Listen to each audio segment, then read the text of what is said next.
In this video, I'll show you the contract interactions for the Bonvo app, a platform for renting properties on chain with dynamic NFTs for property images and soulbound nested NFTs for reputation tracking. We have our 5 contracts open here: the token, escrow, batch, user reputation, and property. And the first thing we're gonna do is to give some allowance from the token to the token escrow.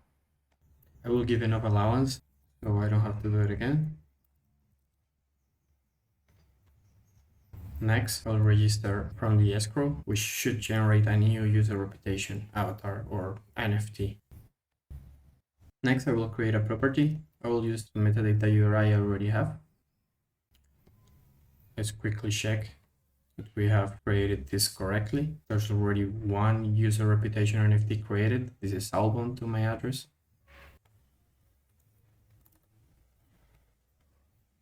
This is my ID. And let's go to the property. We want now. And if I look at the token URI for this token, it should be the one I just set. I'll do the allowance and register steps with another user so we can test as a landlord and a tenant.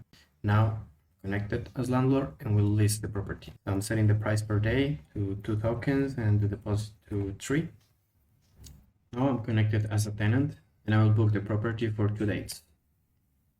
From the escrow contract, I can get the listings. There's just one for now, which we recently created, and I can get also the booking. The next thing we want to do is to confirm the rental, both the tenant and the landlord. Currently, I'm connected as the tenant, so I will confirm it. Basically, this indicates the escrow that all went fine, so it can give payment to the landlord. Now I'm connected as the landlord. I will do the same. I will confirm to the escrow that all went well so it can release the deposit. When both parties have done that, the contract will automatically send the payment minus the platform fee to the landlord and will send the deposit back to the tenant. There's also an option to finish the booking as an arbiter, in which case we as the platform owners will receive proofs, let's say, from both parties, and we will fail in favor of one. Let's take a moment to see how the transfer of the Bonvo token have been. Starting from here, we see that this is the registration from the landlord, paid 1 Bonvo to register, and then 10 to add the property. Then we registered the tenant, also paid the same fee. The next thing that happens is that the tenant books the property and he pays 7. Why? Because we listed the property for 2 Bonvo and a deposit of 3, so that makes 7. When the confirm rental as landlord, which was the second one, is done, we send the payouts. This is then to the beneficiary. This is the fee of the platform. This is what's left for the landlord. So it's 4 for the 2 days minus the fee, and the deposit is sent back to the tenant. The next thing we want to do is to deliver badges. Once a booking is finished, the landlord can give a badge to the tenant, and the tenant can give badges to both the property and the landlord. So we create a reputation system. These badges are NFTs, which we can see here, and they are soulbound to the user reputation, which is in turn soulbound to the user address. So these badges are not transferable as it's the reputation, and they are nested into it. All this is thanks to the RMRK technology for advanced NFTs. So this is a great way to track reputation on chain, and users will be able to see for both parties, to the tenant,